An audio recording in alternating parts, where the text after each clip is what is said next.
Powell was the first African American to hold the position of both Chairman of the Joint Chiefs of Staff and Secretary of State. While Powell was not an activist nor contributor to the Black community and Black issues, it is still important to recognize his accomplishments in American and international politics. Powell formulated the Powell Doctrine, which limits American military action unless it satisfies criteria regarding American national security interests, overwhelming force, and widespread public support.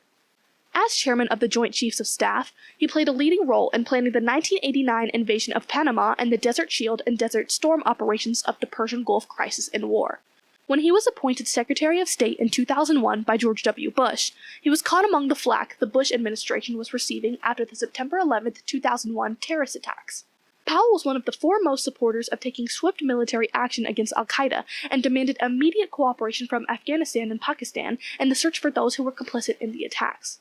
When Bush's administration's attention shifted to Iraq and the possibility that Saddam Hussein was manufacturing weapons of mass destruction, Powell pressed to have United Nations inspectors investigate. In 2003, Powell presented intelligence to the UN that supported the claim that Iraq had weapons of mass destruction and could produce more. However, in 2004, some of the evidence that Powell had brought before the UN in 2003 was found to be unreliable.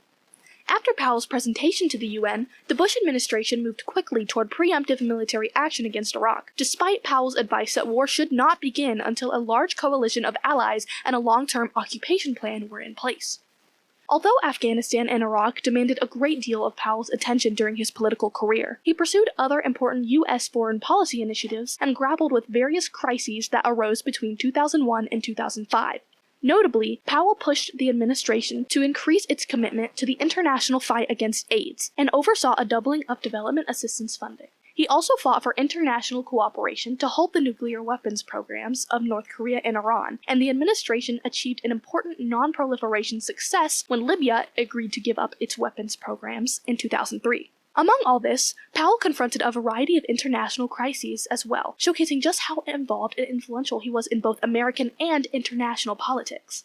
After stepping down as Secretary of State, he returned to a busy life in the private sector, continuing his work with America's Promise Alliance. He served on the boards of directors of the Council on Foreign Relations, the Eisenhower Fellowship Program, and the Powell Center at the City College of New York. With the Eastern Progress Media Network, I'm Adela Bear.